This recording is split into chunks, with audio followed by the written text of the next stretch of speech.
जन्म लेती हैं। श्रद्धा का जन्म, हमने पहले भी कहा कि श्रद्धा का जन्म जो है बार बार जन्म लेती है और श्रद्धा बार बार मरती है और बार बार जन्म लेती है। लेकिन विश्वास का जन्म नहीं होता है, विश्वास अजन्मा होता है। कहा भी जाता है कि मास से हम लेती है और जन्म लेने के बाद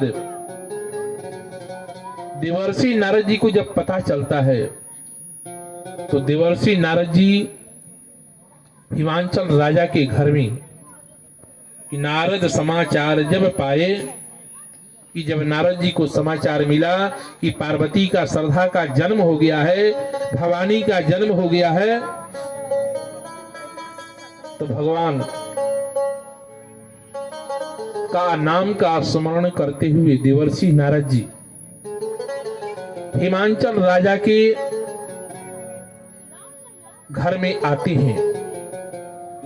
अभी तक हम लोगों ने यही सुना कि हिमांचल राजा के घर में आने के बाद देवर्षि नारद जी ने सती जी की, पार्वती जी का हस्तरेखा देखा और ज्योतिषी गणना के अनुसार देवर्षि नारद जी ने पार्वती के जीवन की भविष्यवाणी देवर्षि नारद जी ने की कि अगुण अमान मातु पितुहीना औदासीन सब संशय छीना, कि पार्वती के जीवन में ऐसे पति की प्राप्ति होगी जो इसका सौभाग्य जो है अखंड रहेगा, अमर रहेगा, और ऐसा वर मिलेगा कि जो पूरे विश्व में इसका निष्कंटक प्रभाव रहेगा।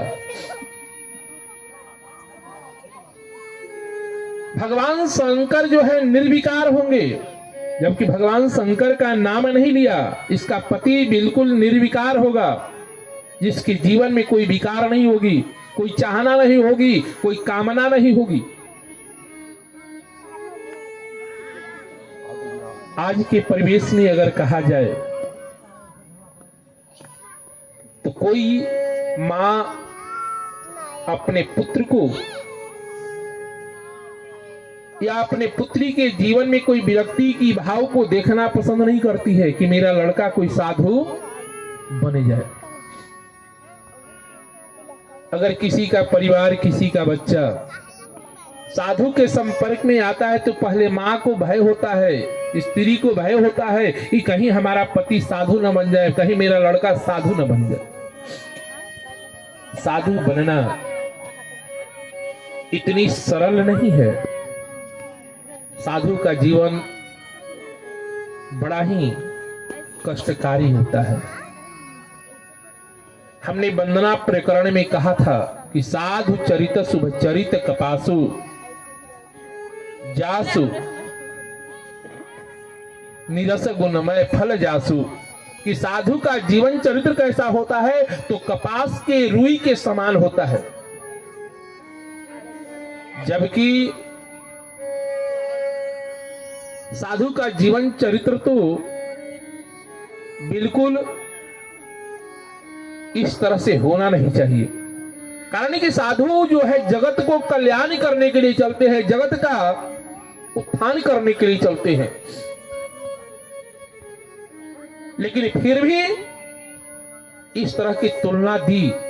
सर्वगुण संपन्न होते हुए भी महात्माओं को किस श्रेणी में रखा गोस्वामी जी ने कि उदासीन व्रत में, इनके अंदर कोई राग नहीं, कोई द्वेष नहीं, कोई चाहना नहीं, कोई इच्छा नहीं, इनका जो जीवन है ये दूसरों के लिए है।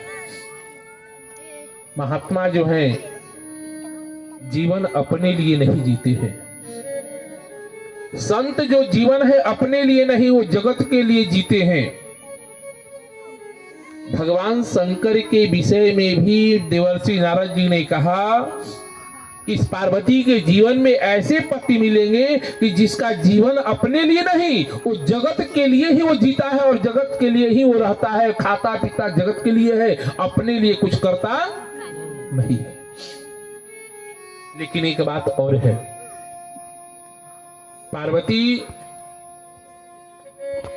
का जो पति मिलेगा वो अपने पत्नी को बहुत मानेगा, अपने प्राणों से ज्यादा उसे चाहेगा, रखेगा।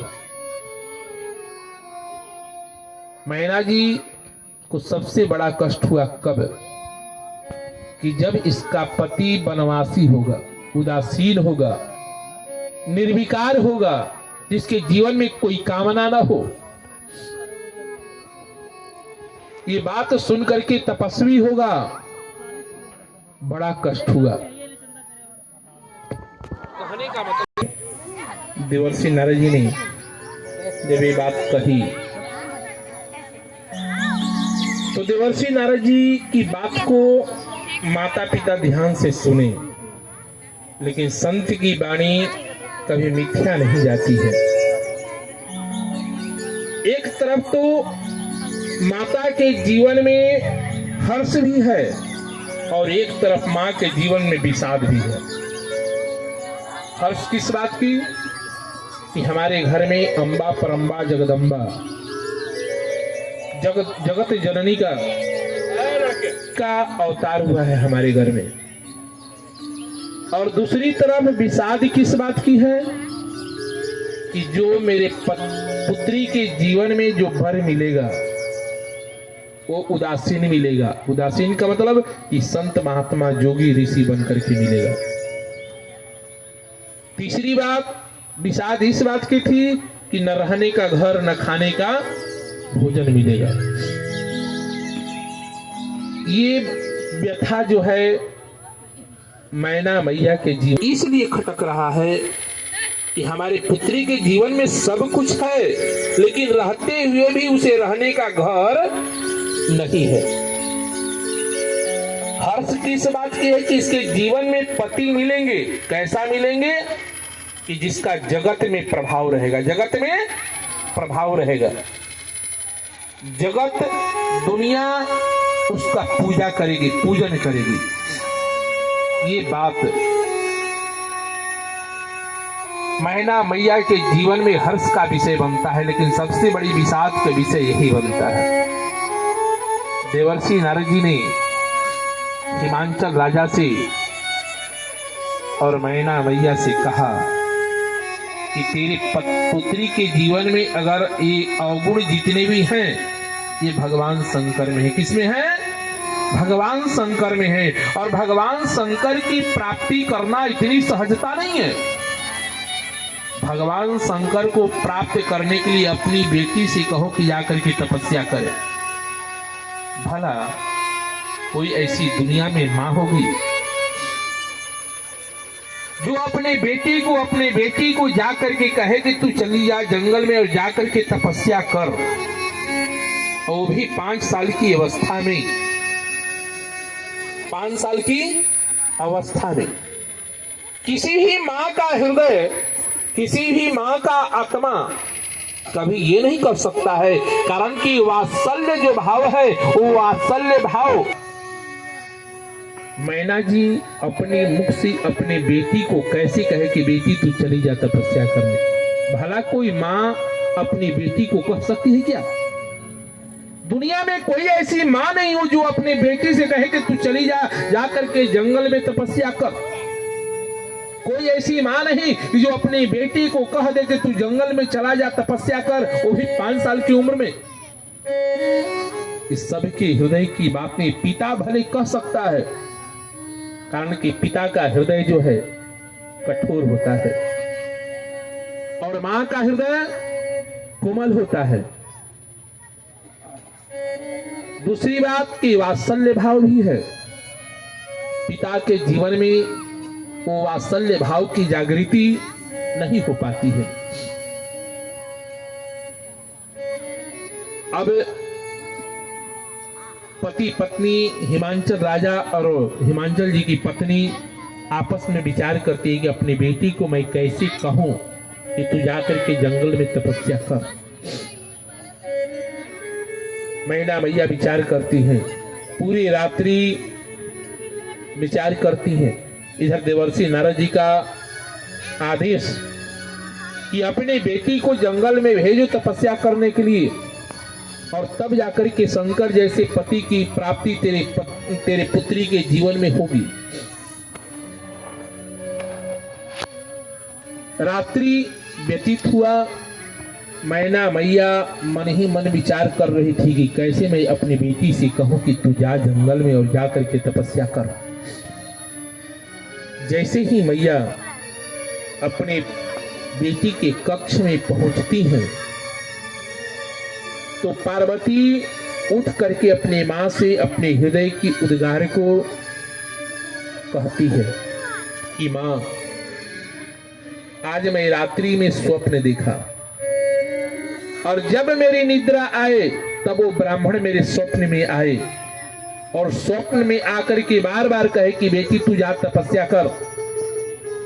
जब मैं सोऊं और जब ब्राह्मण आए और यही कहे कि बेटी तू जा करके जंगल में तपस्या कर और भगवान शंकर की उपासना कर, मन विचलित हो जाता। फिर मैं सोती, फिर बार बार स्वप्न यही आता। मैया, ब्राह्मण देव का स्वप्न जो है मिथ्या नहीं होती, अगर तू कहती तो मैं जाकर के तपस्या। अब जाकर के मां की कलेजे में थोड़ी ठंडक पहुंची कि जो बात हमको स्वयं कहनी थी आज स्वयं अपने मुख से बेटी कहती है, तो हमें कहने का अवसर। लेकिन कोई मां चाहे कि कहे तो कोई मां कह नहीं सकती। जब ये बात पार्वती जी ने कही, मां सहृदय से कहती कि बेटी तू जा, जब ऐसी स्वप्न तू बार बार देखती है तू जा करके भगवान शंकर की तू तपस्या कर। देवर्षि नारद जी ने भी कहा है कि तुझे तप करना पड़ेगा, लेकिन जब तुझे स्वप्न बार बार आ रहा है तो ये भगवत की कृपा है, भगवान शंकर की इच्छा है, इससे तू जा और जा करके तपस्या कर, भगवान शंकर को प्रसन्न कर और प्रसन्न करके अपने मनोवांछित वर की वरदान की प्राप्ति कर। इधर पार्वती जी तपस्या करने के लिए चल देती है। पार्वती जी एक वर्ष नहीं, हजारों हजार 25,000 वर्ष तक भगवान शंकर के लिए तपस्या करती हैं। मन में विचार ये होता है कि भगवान शंकर की प्राप्ति करने के 25,000 वर्ष तक बगैर अन्न जल के व्यक्ति जीवित रह सकता है, लेकिन सब संभव है। पहले सतयुग, त्रेता, द्वापर, कलयुग। सतयुग के लोगों की उम्र जो है 1000 वर्ष होती है, लाख वर्ष। कितनी वर्ष? लाख वर्ष। सतयुग के बाद जब त्रेता आया तो लाख वर्ष से घट करके कितना हो गया? एक शून्य हटा दिया गया। द्वापर में कितना हो गया? तो 1000 वर्ष। 1 लाख से घट करके 1000 आ गया। और जब यही कलयुग आया तो उसमें से एक शून्य हट गया। अब बचा कितना? तो 100 वर्ष। कलयुग में उम्र कितना है? 100 वर्ष। लेकिन गोस्वामी जी ने कहा कि 100 वर्ष से भी घट करके हो जाए कितना? तो 10 वर्ष। कितना? 10 वर्ष। जब कलयुग में उम्र 100 वर्ष है तो 25 वर्ष शादी विवाह करने की उम्र तक 25 वर्ष व्यतीत हो जाता है ना। 25 वर्ष के बाद ही शादी विवाह। तो उसी तरह 1 लाख वर्ष में 25,000 वर्ष पार्वती अगर तपस्या की तो कोई ज्यादा है क्या? कोई ज्यादा नहीं है। तो कहने का मतलब, कहने का अभिप्राय कि पार्वती जी इधर तपस्या में और उधर भगवान शंकर जो है, जब सती का वियोग हुआ तो सती का वियोग होने के पश्चात भगवान शंकर ने सती को स्मरण करके भगवान शंकर यत्र तत्र जो है विचरने लगते हैं। यत्र तत्र विचरते विचरते भगवान शंकर कहीं राम कथा सुने, कहीं भगवत कथा सुने, और इसी करते करते भगवान शंकर समाधिष्ठ हो गए। इधर भगवान शंकर को भगवान नारायण, भगवान विष्णु कहिए या राम कहिए, और इधर तारकासुर का भी जन्म हुआ रहता है। किसका? तारकासुर ने देखा कि भगवान शंकर समाधिष्ठ हैं, तो समाधिष्ठ हैं तो भगवान शंकर की समाधि इतनी जल्दी टूटती नहीं है। बीते संवत सहस्र 87 हजार वर्ष तक भगवान शंकर जब तपस्या में लीन हो गए तो फिर उनका तपस्या टूटने वाला नहीं। बहुत बड़ी कोशिश हो तो भगवान शंकर की तपस्या टूटती है। प्रभु श्री राम भगवान शंकर के पास आते हैं। भगवान शंकर के पास आए तो भगवान प्रभु के आते ही भगवान की शंकर की तपस्या जो है खुलती है और प्रभु को देख करके वंदन करते हैं। लेकिन उससे पहले भगवान शंकर के पास आने से पहले प्रभु ने भगवान शंकर के चरणों में वंदना किया, प्रार्थना किया। क्या कहा कि अब विनती मम सुनहु शिव। भगवान शंकर से प्रभु ने हाथ जोड़ करके निवेदन किया कि अब विनती मम सुनहु शिव, अजो मो पर निजने, अजाई विवाह हो शैल पही, अयह मोहि मांगे देव। भगवान शंकर के पास जब प्रभु श्री राम गए तो पहले प्रभु से भगवान शंकर से प्रार्थना किया। जब प्रार्थना किया तो भगवान शंकर सुने नहीं। क्यों नहीं सुने? इसका भी अगर सेवक के सामने स्वामी अगर प्रार्थना करे तो ये शोभा है। मालिक के सामने सेवक करे ये तो शोभा है, लेकिन सेवक के सामने मालिक अगर प्रार्थना करे तो मालिक की इज्जत प्रतिष्ठा में चार चांद नहीं, वो दाग लग जाएगा। क्या लगेगा? दाग लग जाए कि मालिक होकर के नौकर के सामने गिड़गिड़ा रहा। भगवान शंकर ने कहा कि आप स्वयं मेरे प्रभु हैं, हमारे स्वयं मालिक हैं, और आप हमारे सामने विनती कीजिए, प्रार्थना कीजिए तो हमारे मालिक के जीवन में तो कलंक लग जाएगा, हमारे प्रभु के जीवन में कलंक लग जाएगा। इसलिए भगवान शंकर ने सुना नहीं कि अब विनती मम सुनहु शिव। पहले विनती किया, उसके बाद क्या कहा कि भगवान प्रभु ने विचार किया कि हमने प्रार्थना किया तो भगवान शंकर ने सुना नहीं। तो अब प्रभु श्री राम बराबरी में आ जाते हैं। कहाँ? बराबरी में आते हैं कि जो मुँह पर निजने, अगर मेरे ऊपर आपकी मेरे प्रति आस्था है, श्रद्धा है, तो मैं आपसे आग्रह करता हूं। आग्रह अपने बराबरी वालों से किया जाता है, निवेदन अपने बराबरी वालों से किया जाता है कि मैं आपसे निवेदन करता हूं कि कार्य कर दीजिए। जब भगवान शंकर से प्रभु निवेदन करने लगे, आग्रह करने लगे, भगवान शंकर ने कहा कि मालिक और सेवक की बराबरी कैसी? हम कहाँ सेवक, ये कहाँ मालिक? और मालिक और सेवक बराबरी में आ जाए तो किसी का काम बनता नहीं, बिगड़ जाता है।